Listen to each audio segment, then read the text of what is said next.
আসসালামু আলাইকুম মোৰ মা ভনীসকল অসমীয়া ইছলামিক চেনেলটিলৈ আপোনালোকক স্বাগতম জনাইছোঁ। আশা কৰিছোঁ সকলোৱে ভালে আছে। আল্লাহৰ ৰহমতত ময়ো ভালে আছোঁ।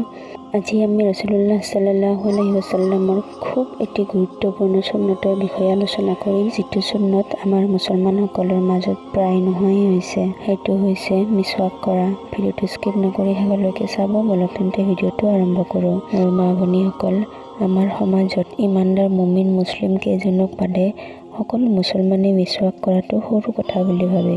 মনত ৰাখিবা মোৰ মা ভনীসকল, আল্লাহ নবীৰ সুন্নত কেতিয়াও সৰু হ'ব নোৱাৰে। হাদিছ শৰীফত বৰ্ণিত আছে যে মিছৱাক কৰি যিয়ে নামাজ আদায় কৰে সেই নামাজ বিনা মিছৱাকে আদায় কৰা নামাজতকৈ 70 গুণ অধিক শ্ৰেষ্ঠ।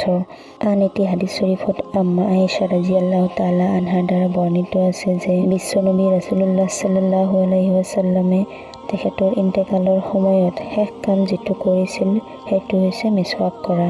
আল্লাহ নবীৰ ইন্তেকালৰ সময়ত এজন সাহাবীয়ে হাতত মিছৱাক লৈ থিয় হৈ আছিল। তেতিয়া আল্লাহ নবীয়ে মুখেৰে ক'ব নোৱাৰি সেই মিছৱাকৰ ফালে একেথিৰে চাই আছিল। আম্মা আয়েশা ৰাদিয়াল্লাহু তাআলা আনহাই আল্লাহ নবীৰ চকুৰ ফালে চাই ধৰিব পাৰিছিল যে তেওঁ মিছৱাক কৰিব। তাৰে পিছত আম্মা আয়েশা ৰাদিয়াল্লাহু তাআলা আনহাই আল্লাহ নবীক সুধিছিল যে ইয়া ৰাসূলুল্লাহ, আপুনি মিছৱাক কৰিব নেকি? তেতিয়া তেওঁ ইশাৰাৰে বুজাই দিছিল যে তেওঁ মিছৱাক কৰিব। তাৰে পিছত আম্মা আয়েশা ৰাদিয়াল্লাহু তাআলা আনহাই মিছৱাক এডাল লৈ দাঁতেৰে চুবাই ঢিলা কৰি আল্লাহ নবীক দিছিল আৰু আল্লাহ নবীয়ে সেই মিছৱাক কৰি অলপ সময় পিছতে ইন্তেকাল কৰিছিল। তেখেতৰ জীৱনৰ শেষ কামটোৱে হৈছে মিছৱাক কৰা। মিছৱাক কেৱল দাঁত পৰিষ্কাৰ কৰাৰ বাবে নহয় মোৰ মা ভনীসকল, মিছৱাক কৰাৰ উপায়সমূহ শুনিলে আপুনি অবাক হৈ যাব। হাদিছ শৰীফত আলিমসকলে মিছৱাক কৰাৰ 70টা উপকাৰ বৰ্ণনা কৰিছে।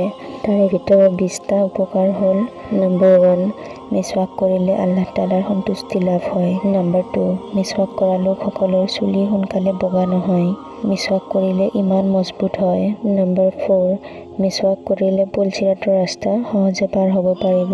নম্বৰ 5, আম্মা আয়েশা ৰাদিয়াল্লাহু তাআলা আনহাই কয় যে মিছৱাক কৰিলে মৃত্যুক বাদে সকলো বেমাৰৰ পৰা শিফা পোৱা যায়। নম্বৰ 6, মিছৱাক কৰিলে মুখ পাক চাফ হৈ থাকে। নম্বৰ 7, মিছৱাক কৰিলে দাঁতৰ গুৰি মজবুত হয়। নম্বৰ 8, মিছৱাক কৰিলে হজম শক্তি ভাল হয়। নম্বৰ 9, মিছৱাক কৰিলে মুখৰ দুৰ্গন্ধ দূৰ হয়। নম্বৰ 10, মিছৱাক কৰিলে মুখৰ পৰা কথা স্পষ্টকৈ ওলায়।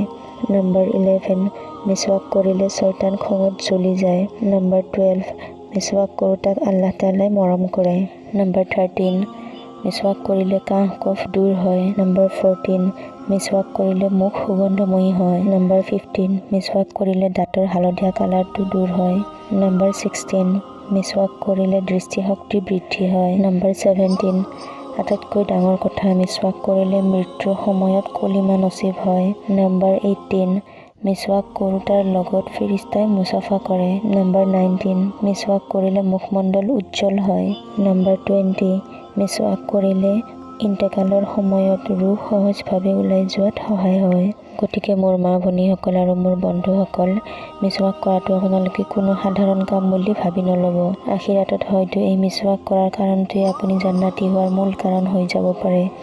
অজুৰ আন এটা সুন্নত হ'ল মিছৱাক কৰা। আল্লাহে অজু কৰাৰ আগত সকলোকে মিছৱাক কৰাৰ তৌফিক দান কৰক।